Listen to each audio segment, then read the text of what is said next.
सलाम वालेकुम हाजरीन। तहरीक बकाए उर्दू के इल्मी अदबी पेज से हम आपके सामने हैं। और इससे पहले कि हम प्रोग्राम शुरू करें, माजरत चाहते हैं कि हमारा प्रोग्राम जो शाम 5 बजे शुरू होता था, आज किन्हीं तकनीकी वजहों से हमें थोड़ा देर में शुरू करना पड़ रहा है। पसे पर्दा बहुत सारी चीजें होती हैं जो हम आपसे बता नहीं सकते, लेकिन हम आपसे सिर्फ इतना कहना चाहते हैं कि हमारी पूरी कोशिश रहती है कि हम हर शाम अपने मेहमान खास को लेके आपके सामने आए। तो हमने आज वो काम करने में कामयाबी पाई। थोड़ी देर हुई, उसके लिए एक बार फिर माजरत। हमारे बीच कोलकाता मटिया बुर्ज वेस्ट बंगाल से जनाब मोहम्मद इकबाल साहब हैं। मैं उनका बहुत बहुत इस्तकबाल करती हूँ। खुशामदीद सर, वेलकम इस प्रोग्राम में। और मैं आपसे भी माजरत चाहती हूँ कि इस प्रोग्राम के लिए आपको बहुत परेशानी उठानी पड़ी, और पीछे टेक्निकली हम लोग काफी देर से ट्राई कर रहे थे।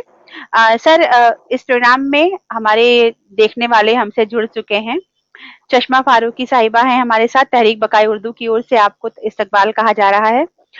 मेरा पहला सवाल सर आपसे ये होगा, रोज की तरह, कि आपकी इब्तिदाई तालीम, आपकी परवरिश और उसके बाद आपकी नौकरी और ये जो आपका करियर है उसके बारे में हमें आप तफसील से बताएं। बिस्मिल्लाहिर्रहमानिर्रहीम। अस्सलाम वालेकुम तमाम नाजरीन वालेकुम अस्सलाम। सामीन को की खिदमत में आदाब पेश करता हूँ। सबसे पहले मैं तहरीक बकाए उर्दू और उसके सरपरस्त मोहतरम फारूक शाह बुखारी, सेक्रेटरी जाकिर मलिक और सदर इरफान आरिफ साहब को मुबारकबाद पेश करता हूँ, और उनके साथ साथ मोहतरमा प्रतिमा सिन्हा और आपकी पूरी टीम को मुबारकबाद पेश करता हूँ कि आपने इतनी खूबसूरत तहरीक का आगाज़ किया है कि आज ये हिंदुस्तान में नहीं बल्कि हिंदुस्तान के बाहर भी इसको देखा और पसंद किया जाता है। इसके लिए मैं आप तमाम आपकी पूरी टीम का शुक्रिया अदा करता हूँ कि आपने मुझे अपने इस तहरीक में शामिल किया है। मैं अपने बारे में बताने से पहले मैं अपनी जाए पैदाई यानी मटिया बुर्ज के हवाले से चंद बातें रखना चाहता हूँ। जी। मटिया बुर्ज मगरबी बंगाल का कसीर उर्दू आबादी वाला इलाका है। अगर मेरी बातों को मुबालगा आराई पर महमूल ना किया जाए तो मैं ये कहने पर हक बजानी हूँ कि मटिया बुर्ज मगरबी बंगाल का सबसे ज़्यादा उर्दू आबादी का इलाका है। इसका अंदाज़ा आप इस बात से लगा लें कि यहाँ 7 हायर सेकेंडरी स्कूल हैं, जिसमें 4 गर्ल्स और 3 बॉयज़ स्कूल हैं, और इसके अलावा यहाँ 2 कॉलेजेस हैं जहाँ उर्दू ऑनर्स की तालीम दी जाती है। मटिया बुर्ज को यूँ तो वाजिद अली शाह की आमद से मंसूब किया जाता है, उनके नाम से याद रखा जाता है, लेकिन मटिया बुर्ज में के हर दौर में साहिबान इल्म अदब आसमान अदब पर जगमगाते रहे हैं। उनमें से चंद नाम मैं आपके गोशे गुजार करना चाहूँगा। सबसे पहला नाम प्रोफेसर अब्दुल रऊफ साहब का मैं लूँगा, जो कलकत्ता यूनिवर्सिटी के प्रोफेसर के ऐसे रिटायर हुए। उन्होंने अपनी तहकीकी किताब मुखलिस मुर्शिदाबादी जब कलकत्ता यूनिवर्सिटी में जमा की तो उसे डीलिट की डिग्री से नवाजा गया। इस तरह ये कहा जा सकता है कि कलकत्ता यूनिवर्सिटी के पहले डीलिट होल्डर मटिया बुर्ज से थे प्रोफेसर अब्दुल रऊफ साहब। इन्होंने वॉल्ट विटमैन, जो एक अंग्रेज शायर था जिसका इंतकाल 1892 में हुआ, उसकी 22 जी। नज़्म का उर्दू में तर्जुमा किया था, जिसकी तौसीफ में मशहूर शायर फैज अहमद फैज साहब ने एक मकतूब लिखा था, जिसे मैंने अपनी आंखों से देखा है। मटिया बुर्ज के एक शायर ने एक अंग्रेजी शायर का तर्जुमा उर्दू जवाहर में किया, और उसकी तस्रीफ उसकी तारीफ और तौसीफ फैज अहमद फैज जैसे लोग करें तो ये वाकई अहले मटिया बुर्ज के लिए एक नाज की बात है। मैं दूसरा नाम लेना चाहूँगा डॉक्टर शमीम अनवर साहब का। कोलकाता यूनिवर्सिटी में जब शोबा उर्दू का क़याम हुआ और बाकायदा एक शोबे की शक्ल में जब इसका आगाज़ हुआ, तो यहाँ से जो सबसे पहली पीएचडी की डिग्री दी गई वो डॉक्टर शमीम अनवर साहब को थे। आप भी कलकत्ता यूनिवर्सिटी में रहे हैं, वहाँ से रिटायर किया एज ए लेक्चरर। उनकी एक किताब अजनबी खुदा के नाम से नज़्मों की मजमुआ था, अजनबी खुदा के जी नाम से शाया हुई थी, जिसे उस जमाने में बीट जनरेशन की पहली आवाज के नाम से जाना गया। ख्वाजा अहमद जी अब्बास साहब ने ब्लिट्ज में उसके ऊपर अपनी राय दी थी और उसके ऊपर पूरा एक सफ़ा मुख्तस किया था। एक और नाम मैं लेना चाहूँगा डॉक्टर अली पंसारी साहब का। इनके इनकी कई किताबें मंजर आम पर आ चुकी हैं। इनकी एक किताब थी सैयद अब्दुल रहीम हिंदुस्तानी फुटबॉल का मसीहा, जिसके बारे में ये कहा जाता है कि ये किसी स्पोर्ट्स शख्सियत पर उर्दू में पहली किताब है। इसके अलावा इनके उनकी एक किताब शुराए बंगाला, जो उनकी तहकीकी किताब है, ये कलकत्ता जी के 2 कॉलेजेस के निसाब में शामिल है। और यहाँ इनके अलावा भी कई साहिबान इल्म अदब ऐसे हैं जिनका नाम अगर गिनवाने बैठूं तो 1 घंटा कम लगे पड़ेगा। यहाँ जी यहीं पर हशमत कमाल पाशा हैं, जो बच्चों के एक बड़े शायर के हैसियत से जाने जाते हैं। हमारे मुल्क की कई उर्दू अकेडमियों ने उन्हें इनामात से नवाजा है। अब मैं जिक्र करना चाहूँगा मटिया बुर्ज की अदबी तंजीमों का। यहाँ जी की लाइब्रेरी है एक हिंदुस्तानी लाइब्रेरी। ये तकरीबन 80 साल गुजर गए इस लाइब्रेरी के क़याम को। मैं इस जी लाइब्रेरी से बचपन से जुड़ा रहा हूँ, यहाँ शोबा नौनिहाला भी है। मैं तकरीबन 45-50 साल से इसका मेंबर रहा हूँ और इस लाइब्रेरी ने अपनी ज़िंदगी के 80 साल पूरे किए हैं। यहाँ इस लाइब्रेरी के ज़रिए बहुत से अदबी तकरीबात का इनेकाद होता रहता है। बहुत सी नशिस्तें, बहुत कुछ होता है, सालाना जश्न भी मनाया जाता है।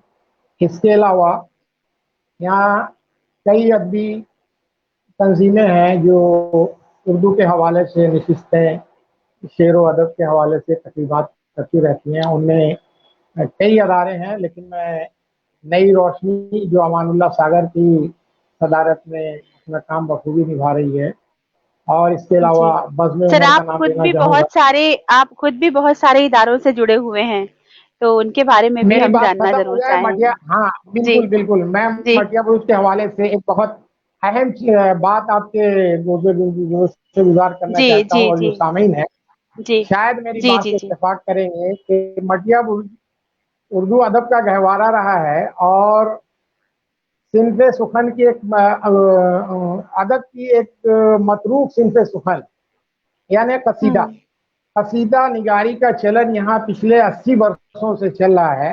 ये कसीदा खानी हुजूर सरकार दो आलम सल्लल्लाहु अलैहि वसल्लम के जश्न विलादत के मौके पर यहाँ 11 रबीउल जी, अव्वल को कसीदा खानी की महफिलें होती हैं। तकरीबन हर मोहल्ले में 11 रबीउल अव्वल जी, की शब महफिल सजाई जाती है, जहाँ यहाँ के शोरा फनी लवाजमात का बरतते हुए कसीदे की महफिलें सजाते हैं। इन कई कसीदों की किताबें या कसायद की किताबें भी आ चुकी हैं, और उनके मुतालिक मुज़फ़्फ़र हनफी और एजाज अफजल साहिबान ने अपनी राय भी दी है कि हाँ, फनी लवाजमात का ख्याल रखा जाता है। ये मटिया बुर्ज की बातें हो गई। कलकत्ते के हवाले से मैं एक बात और कहना चाहूँगा कि यहाँ एक कलकतिया उर्दू भी बोली जाती है, जिसके मुतालिक हुँ, यहाँ के मशहूर सहाफ़ी इब्राहिम होश ने एक पतली सी किताब भी लिखी थी, ज़िंदगी का मेला। वो ज़िंदगी का मेला नहीं था, वो ज़िंदगी का मेला था, जो उस ज़माने में काफ़ी मकबूल हुई थी। हुँ, कलकत्ता से यूँ तो बहुत सी शख्सियतों का नाम आता है, लेकिन मैं अपने अजीज़ दोस्त फ़हीम अख्तर का नाम लेना चाहूँगा, जो कलकत्ते के खिदरपुर से ताल्लुक़ रखते हैं और आज जी, एक मशहूर कॉलमनिगार, अदीब और शायर की हैसियत से आलमगीर शोहरत रखते हैं। उनका ताल्लुक़ भी कलकत्ते से रहा। जी। अब और इस मैं हवाले आपको से अगर बताना कोई चाहती सवाल हूँ, जी, जी, हुँ, जी, मैं बताना चाहती हूँ आपको जनाब मोहम्मद इकबाल साहब की इस समय फ़हीम अख्तर साहब हमको ये देख भी रहे हैं रोजाना की तरह, हालांकि जी आज शाम हमें आने में थोड़ी सी देर हुई बहुत जी सारी जी जी तकनीकी वजहों से, लेकिन वो हमारे साथ जी हैं, हम उनका इस्तकबाल करते हैं। उनके साथ हमें जनाब मोहम्मद असीद साहब, जनाब नासिर अहमद साहब, जनाब इम्तियाज गोरखपुरी साहब, मोहतरमा साबिरा खातून साहिबा, मोहतरमा डॉक्टर वला जमाल साहिबा, और मोहतरम एजाज शाह, मोहतरम हसन खान, जनाब अमानुल्लाह सागर, ये लोग हमें बराबर देख रहे हैं, आपको देख रहे हैं, और आपके लिए बहुत ही आपकी खुशामदीद के साथ आपके लिए बहुत खूबसूरत अल्फाज का इस्तेमाल कर रहे हैं, बहुत खुश हो रहे हैं आपको सुन के। जनाब बहुत शुक्रिया, बहुत शुक्रिया। बाकुर हुसैन साहब जी। बाकर हसन मेरा साहब अगला होंगे, सवाल हाँ। जी जी, अगला सवाल मेरा आपसे ये है सर कि आप सरकारी मुलाजिम हैं और आपकी जी जिंदगी एक अलग मसरूफियत में गुजरी होगी, क्योंकि जो जो उसके तकाजे होते हैं वो अलग होते हैं, और जो उर्दू अदब के की खिदमत के हवाले से जो तकाजे होते हैं वो अलग होते हैं। इन दोनों को आपने हम्म। कैसे निभाया? उर्दू के साथ आपकी मोहब्बत कैसे चलती रही? और कोलकाता में रहकर और बाकी जबानों के बीच रहकर भी आपने उर्दू के लिए जो कुछ किया, और जिन इदारों से आप जुड़े रहे, जिन इल्मी इदारों से आप जुड़े रहे, उसके बारे में हमें तफसील से बताएं। देखिए, उर्दू की बात जहाँ तक है तो सबसे पहले तो मैं ये बताना चाहूँगा कि मेरी पैदाइश मध्य की है, और मेरे वालिद साहब अब्बा जो थे हमारे, वो जी फैज़ाबाद से मटिया बुर्जा है, यहीं पर रहे। अभी पिछले साल ही उनका 102 साल की उम्र में इंतकाल हुआ है। अल्लाह उनको जन्नत नसीब जी। करे। उनकी ओ। काफ़ी कोशिशें रही हैं, काफ़ी मेहनत की है उनकी, और उनके लिए बस मैं एक शेर कहना चाहता हूँ कि खड़ा रहता हूँ शाहों में जो अपना सर उठाकर मैं, खड़ा रहता वाह। हूँ शाहों में जो अपना सर उठाकर मैं, मेरे वालिद ने मुझको आज इस काबिल बनाया है। अरे वाह। मेरे वालिद की। वाह क्या बात। जी। तो जी अब मैं अगर अदारों से पहले मैं अपनी तालीमी मराहिल के बारे में अगर आपको कुछ बताना चाहूँ बिल्कुल तो बिल्कुल। जी मेरा बिल्कुल ख्याल है, बिल्कुल, हम सुनना चाहेंगे जी। मेरा जी, आ, मेरा सवाल भी पहले वही था जी। ये पहले वही सवाल था। तो जी मेरी जी। तालीम यहाँ माध्यमिक बोलते हैं, क्लास 10 को माध्यमिक हम्म। मैंने मध्य भुज हाई स्कूल से किया, और उसके बाद यहाँ जी से मैं मरकजी कलकत्ते में मोहम्मद जान हायर सेकेंडरी स्कूल, वहाँ से एचएस यानी 10+2 की। उसके हम्म। बाद मैंने तेजरपुर कॉलेज में दाखिला लिया उर्दू ऑनर्स में, और वहाँ से जी स्टॉप किया। स्टॉप करने के बारे में मैं एक बात बता दूं कि उस जमाने में टॉपर दो ही कॉलेज से हुआ करते थे, एक मौलाना आज़ाद जी। कॉलेज और एक लेडी ब्राह्मण कॉलेज। तो तेजपुर कॉलेज से मैंने पहली मरतबा टॉप किया, तो एक शौक लगा लोगों को, क्योंकि मटियाबुज का लड़का खिदिरपुर कॉलेज से कैसे टॉप कर सकता है। तो बहरहाल जी एमए में दाखिला लिया, और एमए में भी मैंने टॉप किया, वहाँ से मुझे एक मेडल भी मिला, तो शायद गोल्ड मेडल कहलाता है।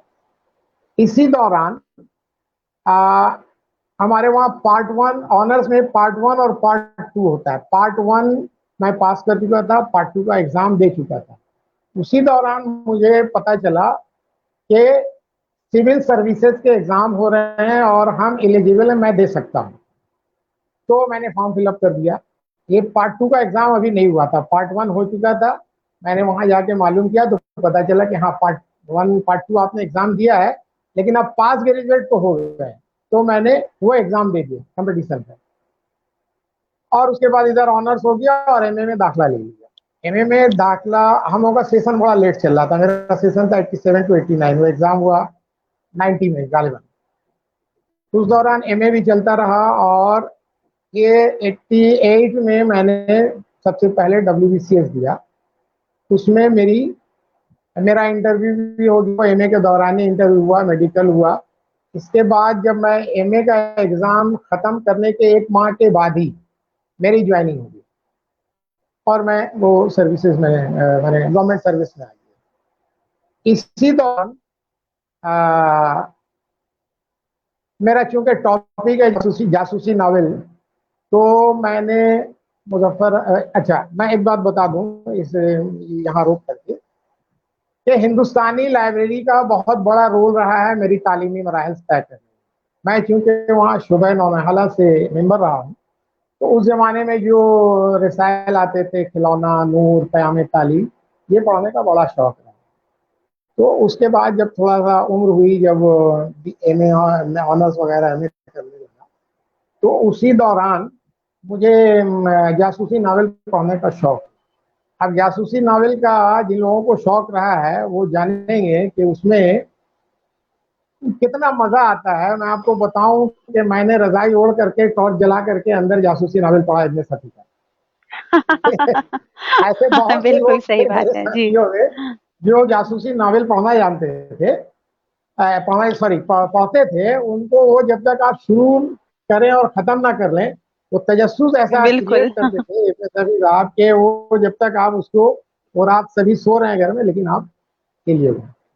तो ये हम्म। इसी के दौरान मैंने, मुजफ्फर अंजी साहब उस वक्त यूनिवर्सिटी में थे, वाइस चेयर पर आए हुए थे, तो मैंने उनसे मुलाकात की। उनसे मुलाकात करने के बाद मैंने उनको कहा कि सर मैं इस टॉपिक पर पीएचडी करना चाहता हूँ। हम्म। तो उन्होंने कहा कि अरे भाई, ये इस टॉपिक पे आप पीएचडी करना चाहते हैं, आप इससे इंसाफ कर पाएंगे? तो हमने हम्म। कहा कि सर मैं ऐसा काम करना चाहता हूँ कि जब वो काम मुकम्मल हो और तो किताबी सूरत में मैं मंजर आम पर ला सकूं, हम्म। मंजर आम पर उस किताब को ला सकूं। ऐसा नहीं है कि नाम के आगे तो डॉक्टर लिख लिया, लेकिन उसके बाद जो है वो किताब छपाने की सूरत नहीं आए कि अगर छपेगी तो सामने आएगी तो लोग क्या कहेंगे। अच्छा, दिलचस्प बात हम्म। आपको एक और बताऊं, ये थोड़ा लंबा हो जा रहा है, कि नहीं मैंने नहीं, आप स्टेट सर आराम से एलिजिबिलिटी बताएं। टेस्ट, जी। हम्म। स्टेट एलिजिबिलिटी टेस्ट यानी जो लेक्चरशिप के लिए जो माने क्राइटेरिया है कि उसको करके आप वो अपियर हो सकते हैं। तो मैंने वो यहाँ एक कॉलेज सर्विस कमीशन था, उसके लिए भी अपियर हुआ, और यहाँ हमारे पब्लिक सर्विस कमीशन से गवर्नमेंट कॉलेजेस के लिए वो हुआ, तो वहाँ भी हुआ। अब आप देखिए कि मैं ऑनर्स टॉपर भी था, एमए टॉपर भी था, और ये एलिजिबिलिटी क्राइटेरिया भी था, लेकिन मैं लेक्चरर नहीं बन सका। अब ये क्यों नहीं बन हम्म। सका, इसका जवाब मेरे पास नहीं है। बहरहाल मैं जब वहाँ ये हनफी साहब से मिला, तब तक एमए का रिजल्ट हो चुका था, और जी। उन्होंने कहा कि ठीक है, आप कुछ लिख करके लाइए, देखते हैं कि आप कितना कर पाते हैं इसको। तो मैंने लिखा, मैंने ले आकर के दिखाया उनको, तो उन्होंने कहा हाँ ठीक है, हामी भर लिखी।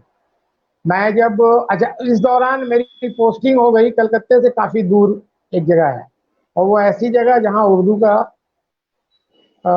में कोई बोलता ही नहीं है, मतलब उर्दू में कोई गाली भी देने वाला वहाँ नहीं है, ऐसी अरे। जगह मेरी पोस्टिंग हुई।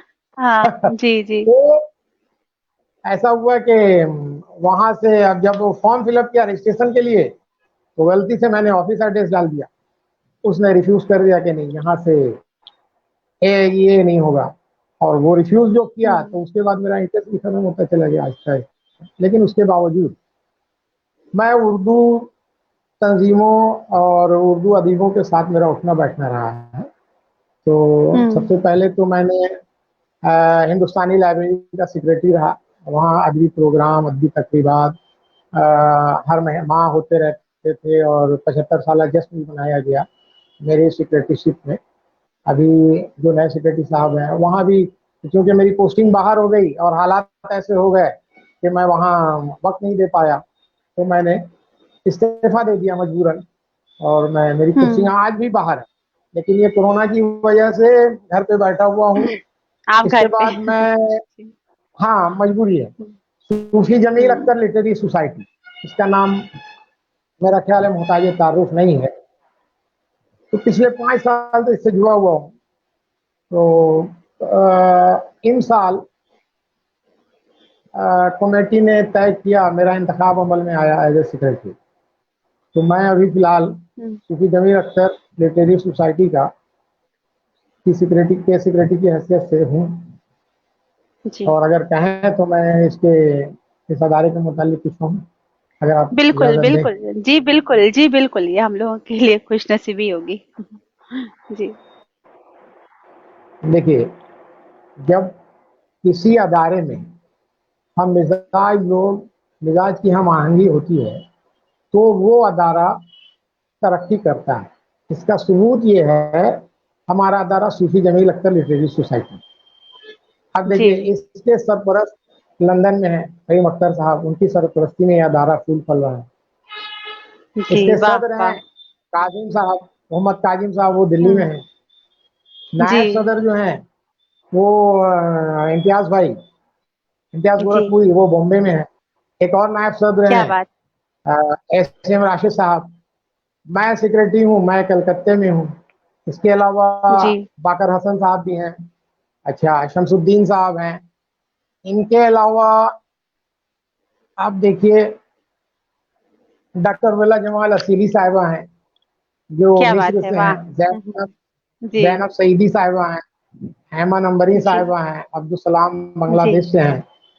और फातिमा खातून है, आफ्ताब नदीम है, हम्म। शाहिदा बुशरा सेहत।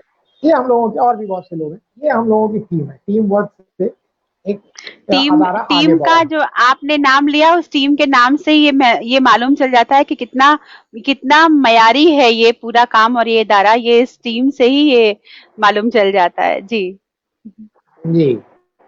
तो अब ये हुस्न इत्तेफाक कहिए कि 2007 से इस अदारे का क़याम अमल में आया है। और जी हर साल हर साल कलकत्ते में ही इसका प्रोग्राम हुआ करता था, हॉल में। तो जी। 2007 से ही सूफी जमील अख्तर मेमोरियल अवार्ड तय किया गया कि इस नाम से एक अवार्ड हर साल हम्म। किसी उर्दू की अदबी शख्सियत को दिया जाए। तो 2007 से जी ये सिलसिला चल रहा है। जी। इसमें मैं जो अवार्ड याफ्तागान हैं उनके नाम बताना चाहूँगा। उनमें हैं अहमद बिल्कुल। सईद जी मलियाबादी साहब हैं, डॉक्टर मलिक ज़ादा मंजूर अहमद, मुश्तबा हुसैन, अजीज बर्नी साहब, अलकमा Shibli, Anees Rafi Sahab, doctor Shamsur Rahman Farooqui, doctor Halil Kokar Istanbul से, वसीम उल हक साहब, प्रोफेसर ख्वाजा इकरामुद्दीन और यूसुफ आमिर साहब मिस्र से। ये जी 2019 तक का ये सिलसिला चला। 2020 में मुझे सेक्रेटरी बनाया गया, इंतखाब किया गया मेरा।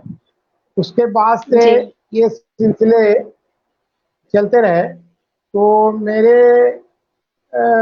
2020 में हम लोगों ने सबसे पहले 30 जनवरी को डॉक्टर विला जमाल असीली साहिबा को मटिया बुर्ज में एक इस्तकबालिया का एहतमाम किया था। ये 30 जनवरी जी को, ये जनवरी में हुआ। और 1 फरवरी को अंजुमन इस्लाम के बैनर तले जी। डॉक्टर जकिया मशहदी साहिबा को सूफी जमील अख्तर मेमोरियल अवार्ड से नवाजा गया। ये तकरीब बम्बई में हुई। इसके क्या बात बाद है। अब ये तकरीबात का सिलसिला जारी है। अब उसके बाद जी ये हुआ कि 29 मार्च को आ, हम लोगों ने, हमारे अदारे ने, हमारी कमेटी ने, तमाम लोगों ने तय किया कि आलमी तौर पर या हिंदुस्तान की पैमाने पर तो हम एक अवार्ड दे ही रहे। तो सिलसिला हम लोगों ने यूँ शुरू किया कि बंगाल के जो कोना मस्त बुजुर्ग शोरा हैं उनको भी अवार्ड जी। से नवाजा जाए। तो अवार्ड या उनके लिए एक एहतमाम किया जाए, एक एजाजी नशिश का, उनको मोमेंटो वगैरह इनामत से नवाजा जाए। तो इस सिलसिले में पहली तकरीब मटियाबुल के बुजुर्ग शायर, कोना मस्त शायर जनाब कमतर अजीमाबादी के लिए हम लोगों ने मटियाबुल में किया। और उसके बाद कोरोना का आगाज हो गया, मार्च में अप्रैल में ही ये जी जी आगाज हो जी गया। उसके बाद जी। आपको सभी को मालूम है कि पूरी दुनिया रुक सी गई। लेकिन उसके बावजूद हम लोगों ने आपस में तय किया कि भाई, ये जो पूरी दुनिया तातुल का शिकार है और अदब में भी जुमूद तारीफ हो रहा है, तो कम से कम मिलने मिलाने की कोई सूरत निकाली जाए। तो जूम के जरिया हम लोगों ने 28 जून को एक आलमी मुशायरे हम्म। का इनेकाद। आपको जानकर ये वाह। हैरत होगी फतीमा सैना साहिबा जी। कि इस मुशायरे में 22 मुल्कों के शोरा शरीक रहे। वाह ये वाह। सही क्या बात मायनों में अगर आप ये सुनेंगी, उसकी रिकॉर्डिंग शायद फेसबुक पर है, कि 22 मुल्कों के, जिसमें 5 कॉन्टिनेंट भी शामिल है, 5 कॉन्टिनेंट के 22 मुल्कों के, कहीं साउथ अफ्रीका है, तो कहीं यूएई है, तो कहीं कनाडा है, कहीं इंग्लैंड है। अरे 22 मुल्कों के शोरा इसमें शरीक रहे और 4.5 घंटे तक ये बहुत में खूबी चलता रहा। मैं समझता बहुत हूँ कि खूब। ये इस अदारे का, सूफी जमील अख्तर लिटरेरी सोसाइटी का, हमारी कमेटी के हम्म। तमाम अफराद की भरपूर कोशिशों से, इसके कन्वीनर जी। जनाब इम्तियाज गोरखपुरी थे और ये बड़ी हम्म। खुशअस्लूबी से ये चलता रहा। इसके और ये बाद सारे लोग इस वक्त तहरीक के इस प्रोग्राम के जरिए जुड़े हुए हैं, आपको सुन रहे हैं और इस बात को, इन सारी यादों को फिर से ताजा कर रहे होंगे, और हम इसका जरिया हाँ बने हैं, बिल्कुल ये हमारे बिल्कुल। लिए बहुत बड़ी जी बात है। जी जी। हाँ। जी। जी। और इसके बाद ही फिर जर्मनी के बहुत बड़े स्कॉलर, शायर, अदीब, नक्काद आरिफ आरिफ नकवी साहब के लिए उनके उनके लिए एक प्रोग्राम का इनेकाद किया गया जो काफ़ी पसंद किया। ये अपनी नौयत का एक अनोखा प्रोग्राम था कि एक नक्काद, एक अदीब, एक शायर को साथ में लेकर के उनके मुतालिक कुछ चीज़ें पढ़ी जाएँ, उनसे सवाल जवाब किया जाए, उनके ख़यालात जाने जाएँ। इस तरह आरिफ नकवी साहब को लेकर के भी हम लोगों ने एक ये प्रोग्राम का एहतमाम किया था। इसके अलावा जी। 19 जुलाई को आगे हमारे पाइपलाइन में समझ लीजिए ऑल इंडिया मुशायरा भी है और फिर एक जी। मरतबा आलमी मुशायरा। लेकिन उससे पहले हम लोगों ने 19 जुलाई को एक ऑल बंगाल मुशायरे का इनेकाद किया। ये सीरीज चलता रहेगा। अभी 19 जुलाई को हुआ है तो फिर हो सकता है कि सितंबर में हो, फिर दिसंबर में हो, ये चलता रहेगा। जी। जी। ये हमारे अदारे के अदबी पहलू है। लेकिन इसके पहलू। अलावा एक अदबी अदारा सरगर्मियां सारी हैं। सिर्फ जी। जी। जी। अदबी सरगर्मियां हैं। इसके अलावा इस अदारे की जानिब से कलकत्ते में ही 4 ऐसे अदारे हैं जिनके साथ मिल करके हम तलबा और तालबात के लिए जी। काउंसलिंग का, मध्याह्न के जिसमें उनकी कामयाबी पर इनाम देने का और हम्म। इस तरह के क्विज कॉन्टेस्ट वगैरह है। ये 4 अदारे जो कलकत्ते में हमारे अदारे से मिलकर हम उनसे इश्तराक करके प्रोग्राम कर रहे हैं। कलकत्ते का जी। Alham educational trust, Khidirpur unit for social welfare activities, garden school movement और मुस्कान फाउंडेशन। जी। अभी और इसके अलावा आपको जानकर और जो साहिबान सुन रहे हैं उनके लिए जी। इसका एक पहलू ये भी मैं अदारे का एक पहलू ये भी दिखाना चाहूँगा कि मुंबई के अंजुमन इस्लाम हाई स्कूल के तकरीबन 40 तलबा और तालबात को अदारे की जानिब से हम्म। पूरे 1 साल की फीस अदा की गई है। वाह। पूरे 1 साल की बहुत बहुत फीस ही अदा बड़ी की बात। गई। जी। और वाह। अभी पिछली मीटिंग में हम लोगों ने ये तय किया है कि कलकत्ते के जी। जो अंग्रेजी मीडियम स्कूल हैं उनको जी। हम राब्ता कायम करें और उनसे ये कोशिश करें कि अंग्रेजी मीडियम में जो बच्चे उर्दू हम्म। सीखना चाहें उनके लिए हम अपनी जानिब से एक टीचर देंगे जो उन्हीं के स्कूल में उर्दू सिखाएंगे। इंग्लिश मीडियम स्कूल के बच्चों को उन्हीं के स्कूल में, जैसे यहाँ सेंट लोयला, क्या बात है। सेंट वाह। थॉमस, सेंट जेवियर, इस तरह के बहुत से, तो ये उर्दू के फरोग में हम मैं समझता हूँ कि बहुत बड़ा रोल जी, है। मैं यही यही मैं बोलने जा रही थी कि सिर्फ मुशायरे ही नहीं करवाए जा हाँ रहे हैं, बल्कि ये सही माने में जो उर्दू लिखना, पढ़ना, बोलना, उर्दू के बारे में जो जानकारी देना, उसके तालीम को करवाना, ये भी किया जा रहा है, जो असल माने में कह सकते हैं कि एक ज़ुबान और अदब की बका के लिए बहुत ज़रूरी है।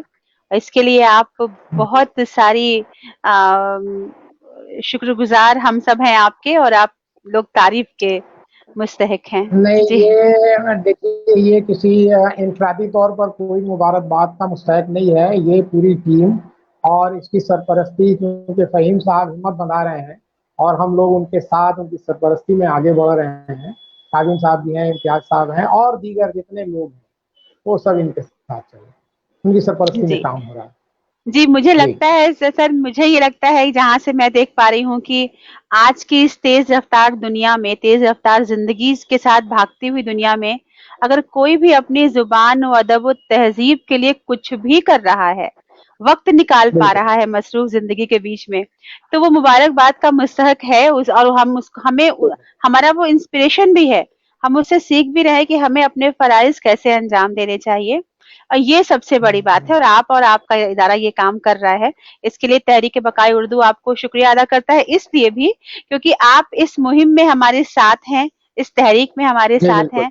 और उर्दू की बका के लिए जो हम कोशिशें करना चाहते हैं या हो रही हैं सारी दुनिया में, उसमें हम सब साथ हैं। ये एक बहुत बड़ा एहसास है, एक जज्बा है जो हमें आगे बढ़ाने के लिए बहुत काम आएगा।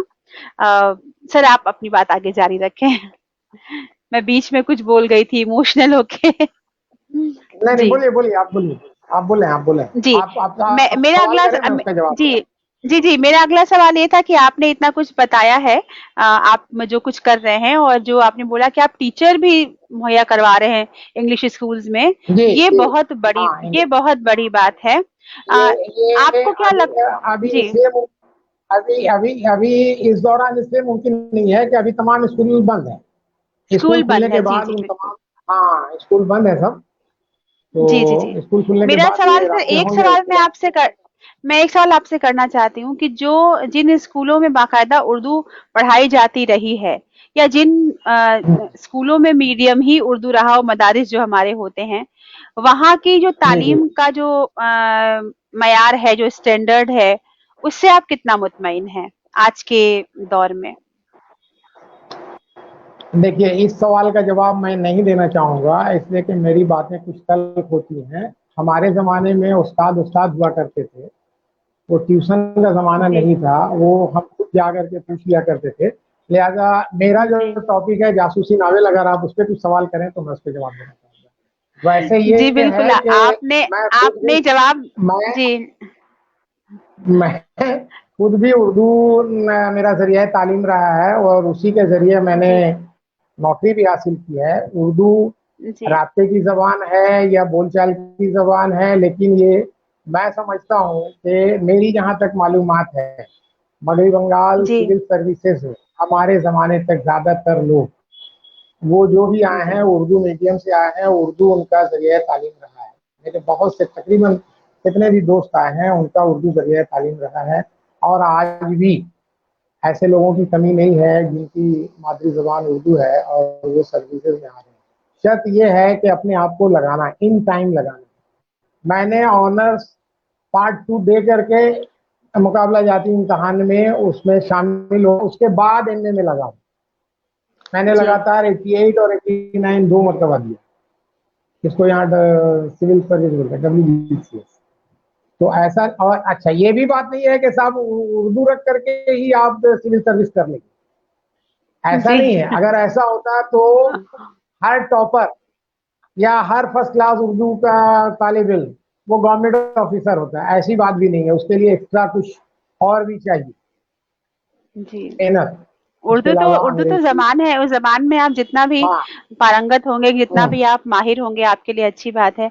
और मैं इस बात हम्म, के लिए माज़रत चाहती हूँ सर, क्योंकि मैं मानती हूँ, मैं कबूल कर रही हूँ कि ये सवाल आउट ऑफ सिलेबस मैंने आपसे पूछ लिया था आज। हाँ, हाँ, लेकिन आपने जो पहले कहा कि जवाब नहीं दूँगा, फिर आपने जितना जवाब दिया उतना जवाब मुकम्मल है, और इशारा समझदार के लिए काफ़ी होता है। तो हम बहुत कुछ समझ सकते हैं, और उर्दू की बका और फ़रोग़ के लिए इसीलिए काम लगातार ज़रूरी है, ताकि इस ज़ुबान की जो अहमियत है, इस ज़ुबान की जो का जो असर है, इसको हम सारी दुनिया में लोगों को ये मानने के लिए तैयार करें कि हर ज़ुबान की अपनी एक खुशबू होती है, और उर्दू की जो खुशबू है, उर्दू का जो रूप है, जो शक्ल है, उसको जो का त्यों पहचानना और जानना बहुत ज़रूरी है।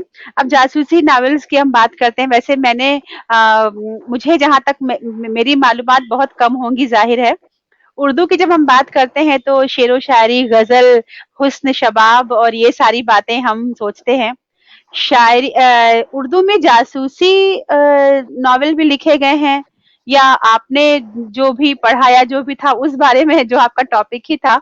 और आप जैसा कि आपने कहा कि जब हम जासूसी नॉवेल की बात करते हैं या पढ़ते हैं, तो उसे शुरू करने के बाद आप बिना खत्म किए रुक नहीं सकते, कि वो आपके दिमाग में खलबली मचाती है कि आखिर अब आगे क्या हुआ होगा।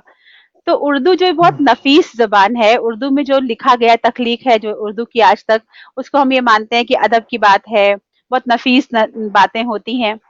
तो जासूसी नॉवेल्स या जासूसी कहानियां लिखने में कहाँ तक है उर्दू, और क्या-क्या चीजें हैं, हम इस बारे में तफसील से जानना चाहते हैं आपसे।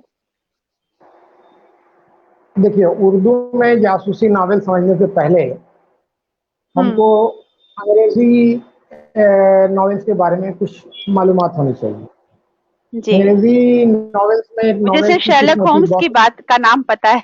हाँ, वो शर्लक होम्स तो वो तो एक ये है कैरेक्टर। जी, जी, जी। हाँ, शर्लक होम्स और अगाथा क्रिस्टी और आर्थर कोनन डॉयल। जी, उर्दू वालों जी, को जी, ये आर्थर 3 कॉनन नाम डॉयल। बहुत अच्छी तरह से, आर्थर हाँ, Conan Doyle. Arthur Conan Doyle, जी, जी, जी। हाँ, हुँ, अगाथा क्रिस्टी, शर्लक होम्स। तो अंग्रेजी में एक नॉवेल की एक किस्म है गॉथिक नॉवेल्स। इन नॉवेल्स में क्या होता है हुँ, कि किरदार फौकुल फित्री होते हैं। वो एक दिखाते हैं कि एक साया कहीं टहल रहा है, कहीं घूम रहा है, हाँ, डर का माहौल पैदा करते हैं, और वो सुनसान जगहों पर चलते फिरते किरदार दिखाए जाते हैं, और ऐसा ऐसे हालात पैदा किए जाते हैं कि एक मुअम्मा सा बन जाएगा कि क्या होगा क्या होगा। तो ये अंग्रेजी में ये नावल जो है 18वीं 19वीं सदी में काफी मकबूल है। इस किस्म के हुँ, नावल की बुनियाद 1764 में हॉरेस वॉलपोल ने कैसल ऑफ ओरेंटो नामी एक नॉवल लिखा था, जिसको हुँ, काफी मकबूलियत हासिल हुई थी। और इस तरह अंग्रेजी अदब में असरारी नावल या जासूसी नावल या डिटेक्टिव नावल का आगाज हुआ। ये मेरी मालूमात है, मतलब मैंने जो किया है वो गलत भी हो सकता है। जी, इसके बाद इस तरह के कई नावल लिखे गए, जैसे मिसेस जी, क्लारा रेंस ने द ओल्ड इंग्लिश बैरोन, बैकफोर्ड ने हिस्ट्री ऑफ कैलिफ वैथो, मिसेस रॉडक्लिफ ने मिस्ट्रीज ऑफ उडाल्फो लिखकर शोहरत हासिल की। हाँ। जी, और उसके बाद सर आर्थर कोनन डॉयल, जिसका मैंने नाम बताया, उन्होंने जासूसी अदब में जो शोहरत हासिल की उसकी तो खैर मिसाल ही नहीं मिलती है। उनका शोहरा जी। आफाक किरदार शर्लॉक होम्स था। और उसके बाद अगाथा क्रिस्टी, अगाथा क्रिस्टी का नाम भी आता है, अगाथा उनको भी जी, जी, काफी अगाथा शोहरत, क्रिस्टी। Agatha Christie.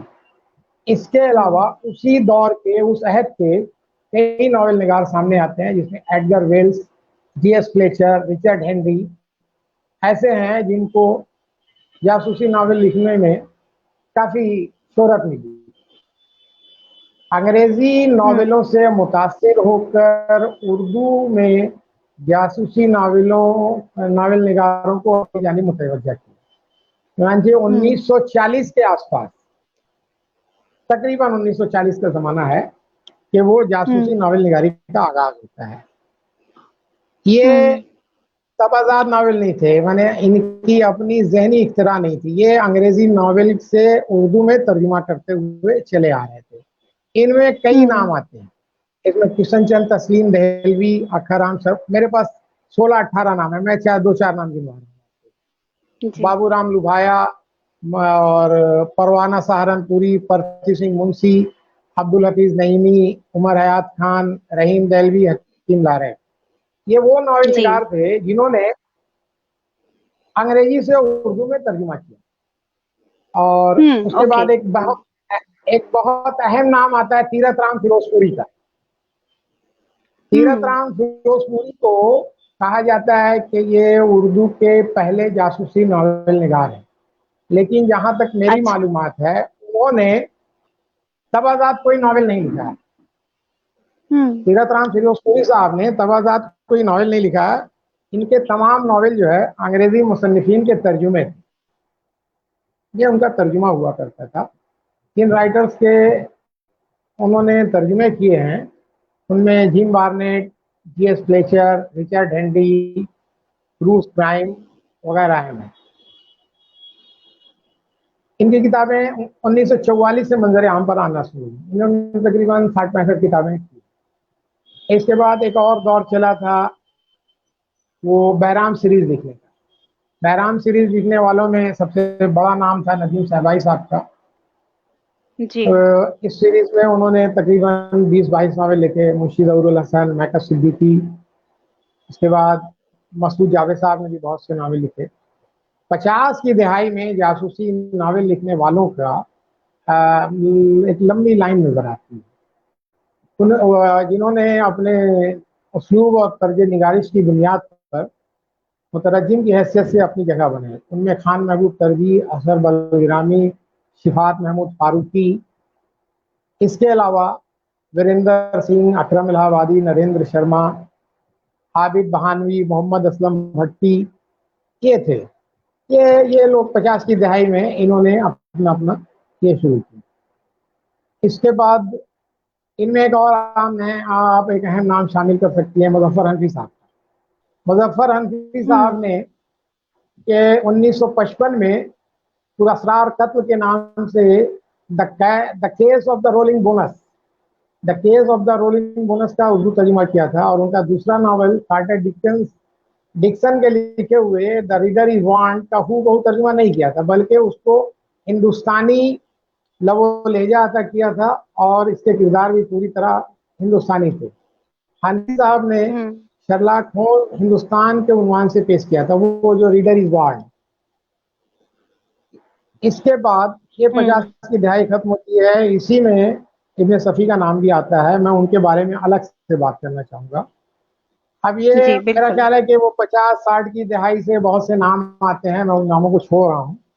जासूसी अदब के हवाले से इदरीस दहलवी का नाम है, जो कानून वाला के नाम से लिखते थे, और जफर उमर हम्म। बीए, और inspector grace, captain Rajesh, Hamid Iqbal, Humayun Iqbal, ये इस तरह इन्होंने बहुत से नावल लिखे हैं। लेकिन जफर उमर साहब को उनकी तख्लीक चोरों का क्लब और नीली छतरी को काफी मकबूलियत हासिल हुई। हम्म। 1941 में चोरों का और 1946 में नीली छतरी की तख्लीक की उन्होंने। जी। इसके बाद उर्दू जासूसी नावलों में सबसे अहम नाम इब्न सफ़ी साहब। इब्न सफ़ी ने बाकायदा तौर पर जासूसी नावल निगारी का आगाज 1952 में किया। उस वक्त उनके जी। सामने तीरथ राम फिरोजपुरी, जफर उमर और इस अहद के दूसरे मुतरजमीन के नुस्खे मौजूद थे। जी। तो इस तरह इनका ये चला आपके इब्न सफ़ी साहब का। लेकिन उन उर्दू के तनकीद निगारों ने जासूसी नावलों को इस काबिल ही नहीं समझा कि उसे अदब में शामिल करे। लेकिन आप अंग्रेजी जी। अदब की तरफ अगर जाइए तो सर आर्थर कॉनन डॉयल और अगाथा क्रिस्टी के नावलों को अदब का दर्जा दिया जाता है, लेकिन हमारे वहाँ नहीं है।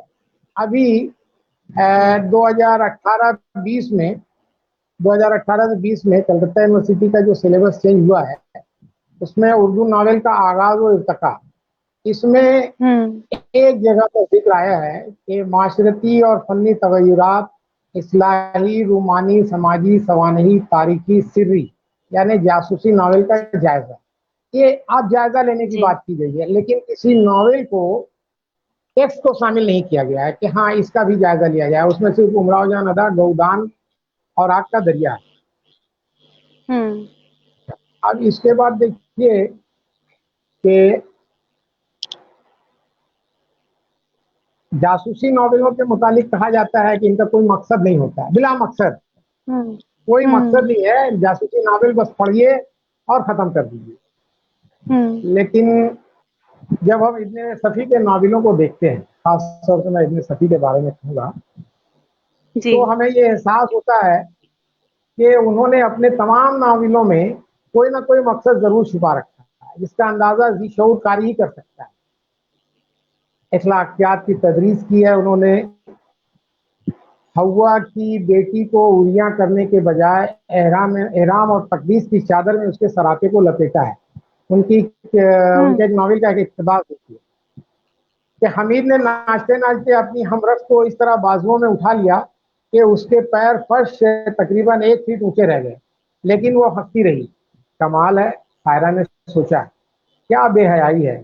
सैकड़ों के मजमे में ऐसी हरकतें जैसे सब अंधे हों या उन पर नींद तारी हो। यहाँ किसी को एतराज भी नहीं होता, कभी नहीं, कभी नहीं।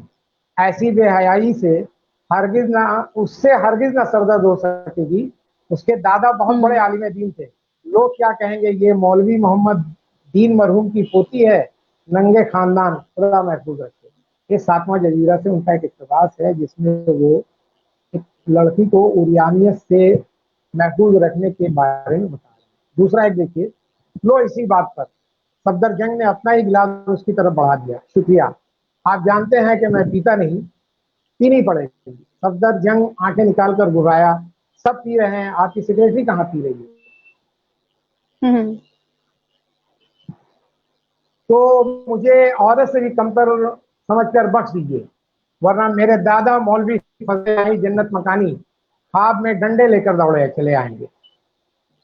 इसी तरह इस जमाने में जब, हाँ, ये उनके इक़्तिबास है, ये इब्ने सफ़ी की, जो जिन लोगों ने भी पढ़ा है, और हमको लगता है कि मेरी उम्र के जो लोग हैं, जिन लोगों ने इब्ने सफ़ी को पढ़ा है, वो इस बात की तस्दीक करेंगे कि उनको पढ़ने के बाद ज़हन जिनसी तलज़्ज़ुज़ या उरियानी की तरफ मायल नहीं होता है, बल्कि उनसे एक सबक सीखने को मिलता है। उनके जी। नावल देखिए, दुश्मनों का शहर में, उसको तो पूरी तरह अखलाकी नावल ही कहना चाहिए। उनका किरदार नादिर, जज्बाती और नफ्सियाती कशमकश की आला मिसाल है।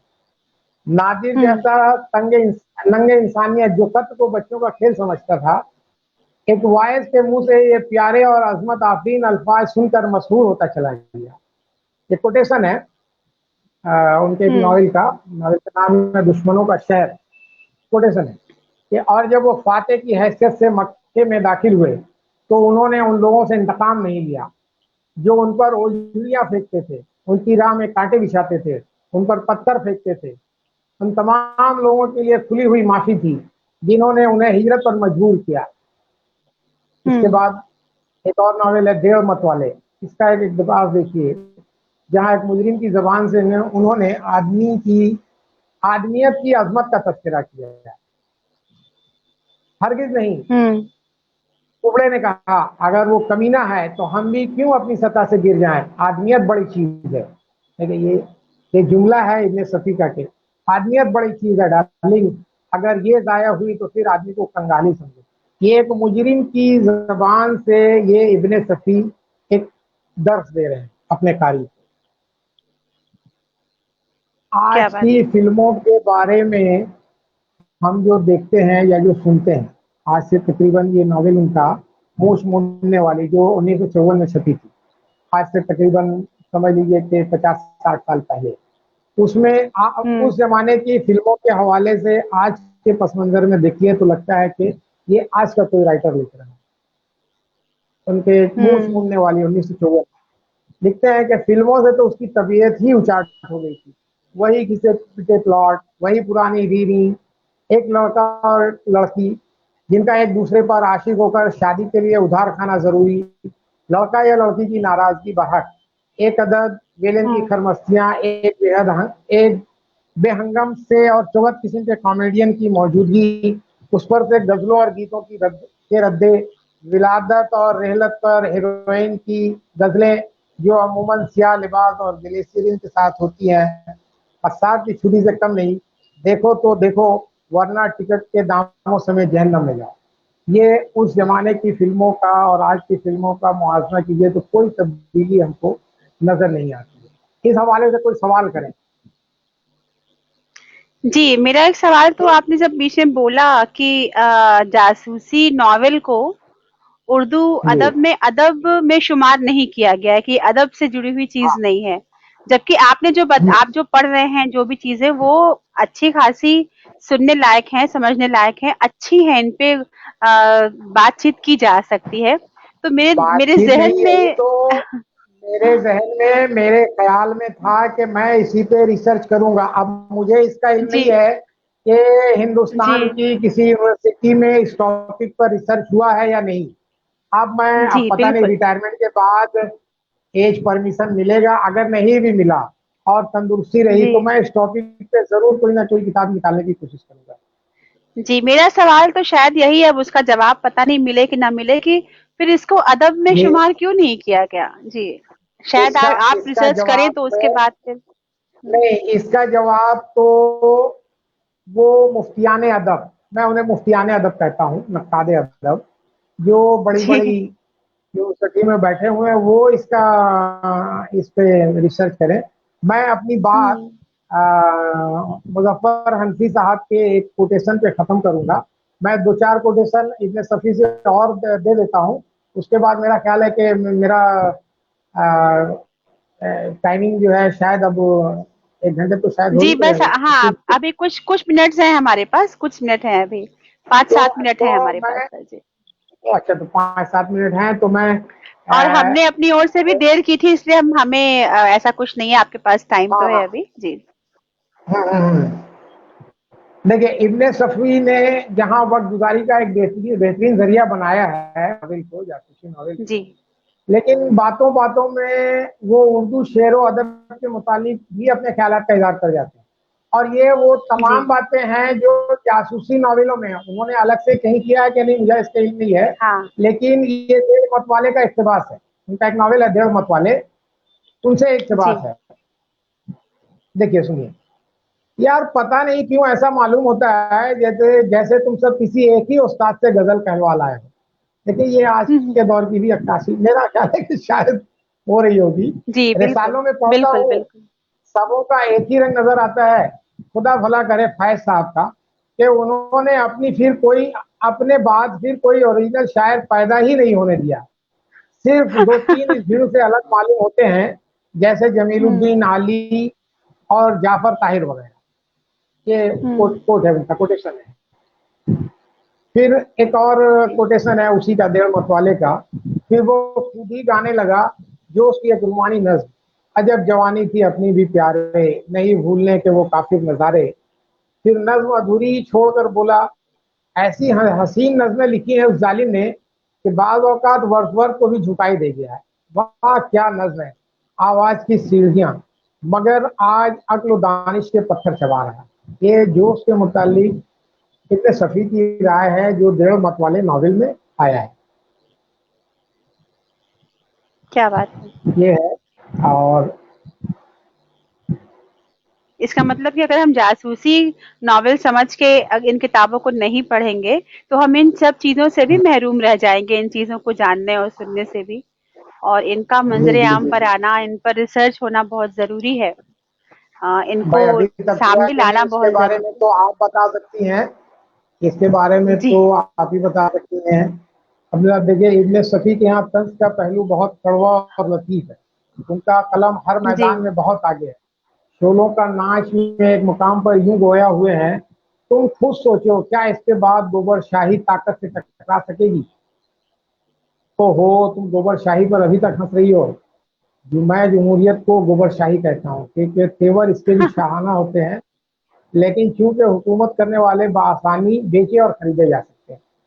ये क्या बात इब्ने है, सफी का क्या बात। कोटेशन है जो उस क्या बात। जमाने के। अब आज के अदब में यहाँ के नक्कादों को और क्या चाहिए मेरी समझ से बाला तर है। आप अगर बेहतर समझे तो बता सकती हैं। नहीं नहीं, बिल्कुल सर, और मैं देखिए मैं जाती तौर पे आपसे बेहतर नहीं समझ सकती। मैं जानती हूँ, लेकिन हाँ, मेरे लिए तो शायद ये भी एक नई बात थी कि उर्दू में जासूसी नॉवेल्स भी इतने अच्छे लिखे गए हैं। बेशक, और ये जानना बहुत ज़रूरी है हमारी इस तहरीक के इस प्लेटफ़ॉर्म से। जो लोग उर्दू अदब को केवल ग़ज़ल और अफ़सानों तक ही रखते हैं या नज़्मों तक रखते हैं, उनको नहीं पता है कि यहाँ पर भी ऐसी चीज़ें मिलती हैं। तो आपसे बात जी करके बिल्कुल है। मुझे भी ये मालूम चला और उनको भी ये मालूम चला। वो जानकारी जितना आप दे लेंगे वो हमारे लिए नई ही चीज़ होगी बेशक। नहीं ये जी मेरा सर, आप बोले। जिसको पैशन बोलते हैं इंग्लिश में, मैं जासूसी नावल बहुत पढ़ा हूँ। मैंने जी। बहुत इसका ये किया है। उनका उनका एक कोटेशन देखिए, सातवां जजीरा में लिखते हैं इब्ने सफी साहब, जी। मज़ाह के बेहतरीन नमूने देखिए कि सातवां जी। जजीरा में यूं लिखते हैं, कोटेशन है कि आखिर क्यों बहस करते हो, जलन लगती है उसकी बातों से, बिल्कुल शुगद है साला। अरे ओ मुनव्वर, मुनव्वर साले की ऐसी की तैसी, इस नाम से जलन लगती है। नाम बिल्कुल ऐसा लगता है जैसे किसी मौलवी साहब को मुर्गा बना दिया गया। इस तरह के लतीफ मजाक जो है वो जी, पैदा करते बिल्कुल। हैं। सही बात, हाँ बहुत ही अच्छा देखिए। रवानी है, बहुत ही रवानी है इसके, मतलब जो भी हाँ लिखा जी गया जी है, बहुत जी जी। खूबसूरत। जी। देखिए इब्ने सफी अपने नावलों में पढ़ने वाले का जहन बुराई की तरफ, वतन से दुश्मनी की तरफ, उरियानियत हम्म। की तरफ, सेक्स की तरफ नहीं ले जाते। उनका अपने नाविलों को जरिया वो वतन से मोहब्बत करते हैं, करना सिखाते हैं। हाँ, बिल्कुल। हमारे मुल्क की पस्ती, खराबी और तबाही की सबसे बड़ी वजह दौलत की हवस है। उसूल ज़र के लिए किसी भी किस्म के ज़राए इस्तेमाल करने में हम कोई झिझक महसूस नहीं कर सकते। चुनांचे उनके कई नावल दर्द, फितना, अजनबी का फरार, उनका शिकार, पहाड़ों के पीछे वगैरह ऐसे ही मौजूआत का अहाता करते हैं। चंद इक़्तिबास देखिए। इमरान का जी। अगवा। इमरान का अगवा में उनका एक कोटेशन है कि मुल्क की माओ से कह दो, कह देना ऐसे नुस्खों को अपना खून देना बंद कर दें जो उनकी ओढ़नियां तक छीन कर स्मगल कर देंगे। उनके हाथों हम्म। से नवाले छीन कर अपनी दीवानगी की भेंट चढ़ा देंगे। अपनी हवस पर उनके चेहरों की ताजगी कुर्बान कर देंगे। आंखों से ममता की चमक छीन कर अपनी तिजोरियों में जमा कर लेंगे। ये इब्ने सफ़ी वतन से मोहब्बत करने वालों को एक पैगाम दे। जी। जी। जी, बहुत खूब। अच्छा, अभी मेरे पास बोलने के बेशक। लिए बहुत कुछ है, लेकिन मैं अपनी बात को इस जुमले पर ये मुज़फ़्फ़र हनफ़ी साहब के शर्लॉक होम्स के दिवाजे में उन्होंने जो लिखा है, मैं अपनी बात जी। वहाँ ख़त्म करना चाहता हूँ कि आज के दौर में कम से कम उर्दू में जितनी किताबें शाया हो रही हैं और जितने जी। रसायल निकल रहे हैं, इनसे तकरीबन 50% हिस्सा जासूसी अदब पर मुश्तमिल होता है। 99% तालीम याफ्ता जासूसी चीज़ें पढ़ना पसंद करता है। ये हनफी साहब का ऑब्जर्वेशन है। इनमें वो हजरात भी शामिल हैं जो बज़ाहिर जासूसी अदब की अहमियत को सिरे से तस्लीम ही नहीं करते। इसके बावजूद हम देखते हैं कि ऐसी वसी और मकबूल आम सिनफ़ अदब को वो मकाम ही नहीं दिया जाता जिसकी वो अहल है। और मेरे ख्याल में उसकी वजह महज ये है कि आज सस्ते की बाज़ारी चीज़ें इस कसरत से मंजर आम पर आ रही हैं और अवाम के जी। जहन को इस तरह गंदा कर रही है कि संजीदा तबके ने सिरे से जासूसी अदब को ज़रा रसा करार दे दिया। वरना कोई वजह नहीं है कि ऐसी सिनफ़ अदब को हिकारत की नज़र से देखा जाए जिसे आम तौर पर जी। पसंद किया जाता है, जिसकी किताबों की इशाअत अदब की और दूसरी शाखों की मजमूई इशाअत के बराबर है, जो तफरीह का एक बेहतरीन ज़रिया है जिससे पढ़ने वालों के दिलों में तजस्सुस का जज्बा पैदा होता है, नई बातें जानने की ख्वाहिश पैदा होती और दिमाग हिला पाता है। ये हनफी साहब का कोटेशन है, उनकी किताब शर्लॉक होम्स हिंदुस्तान में।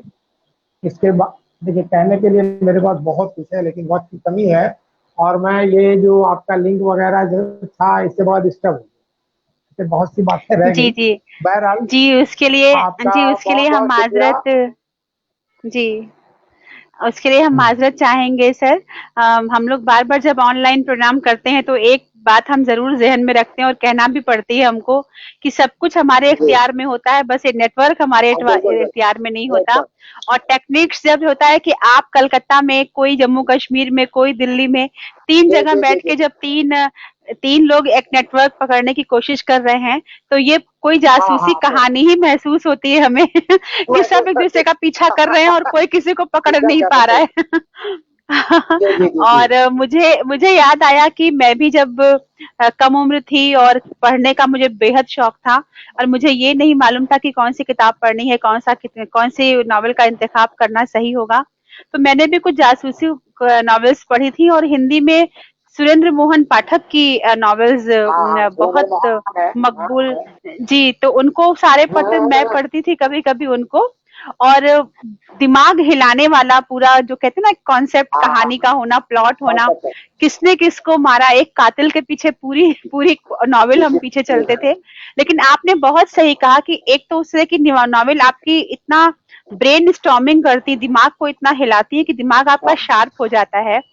आप सही गलत लॉजिकल हो जाते हैं। आप जो एग्जाम में लॉजिक हाँ, के जो लॉजिकल पेपर्स होते हैं, आप लॉजिकल हो जाते जी हैं। जी जी। और आपको, और सबसे बड़ी बात यह है कि आपको सही गलत का फर्क अगर आप सीखना चाहें तो जासूसी नॉवेल्स बताती हैं कि छुप के कौन दुश्मन बिल्कुल आपका हो सकता है, आपके आपके पीछे कौन आपका हाँ दुश्मन हो सकता है, और कौन आपका दोस्त लगता रहे लेकिन वो आपका दुश्मन हो सकता है, ये भी आपको वो एक नजर देती है। तो बेहद वो अदब जी का, जी। बेशक वो अदब का एक हिस्सा होना चाहिए अगर लिखा गया है उन किताबों को, और उसमें इतने खूबसूरत कोटेशंस हैं जो आपने हमको बताए हैं हमें।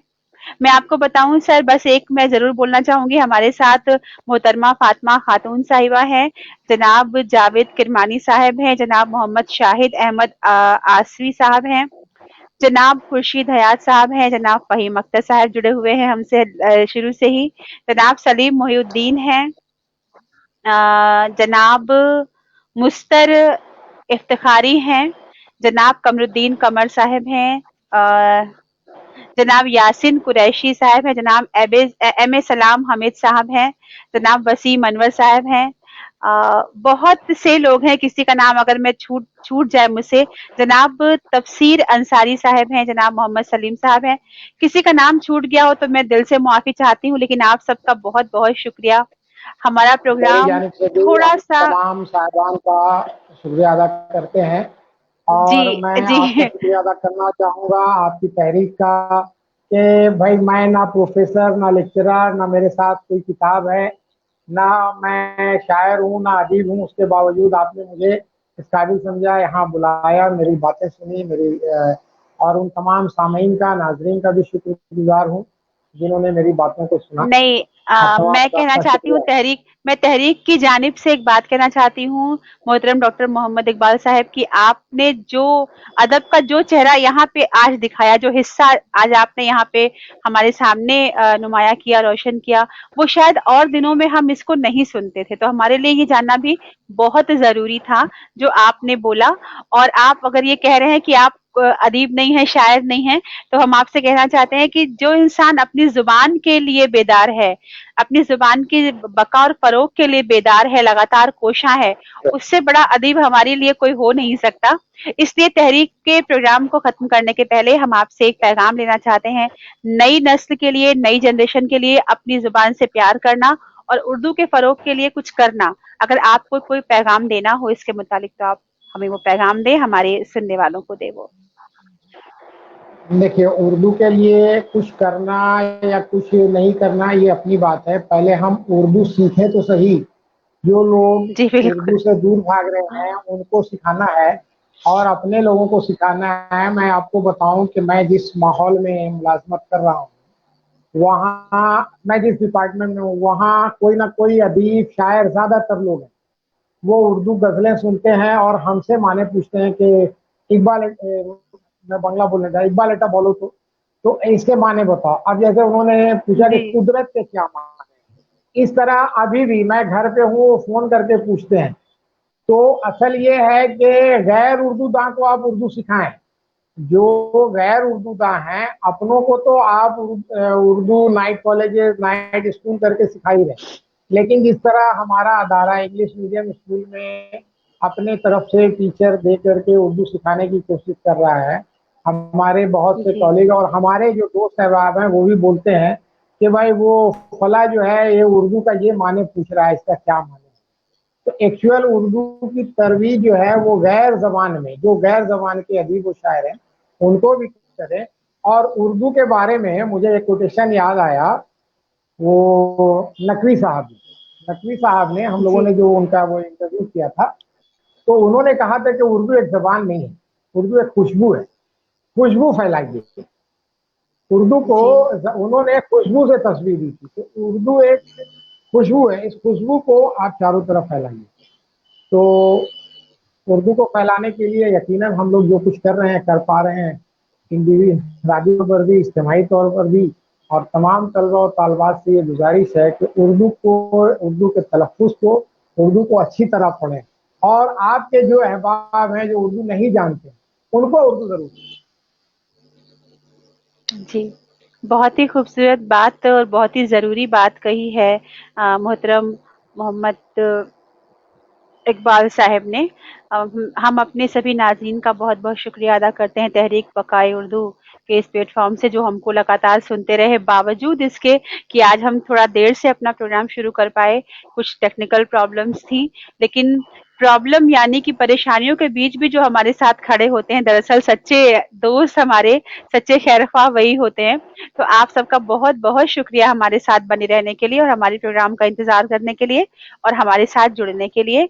बहुत हमारे साथ सब्र से काम लिया और मेरा बहुत हौसला बढ़ाया मोहतरम डॉक्टर मोहम्मद इकबाल साहब ने। मैं उनका बहुत शुक्रिया अदा करती हूँ दिल से कि आपने न सिर्फ अपनी बातों से हमारे ज़हन को रोशन किया, बल्कि अपने सब्र को दिखा के, क्योंकि हम लोग पहले बहुत परेशान हो रहे थे टेक्निकली। तो बहुत-बहुत शुक्रिया आप सबका। कल इंशाल्लाह अपने समय पर हम आपसे मिलेंगे 5 बजे। तब तक के लिए अपना ख्याल रखिए। तहरीक बकाए उर्दू की ओर से आप सबको आदाब, सलाम, अल्लाह हाफ़िज़। अल्लाह।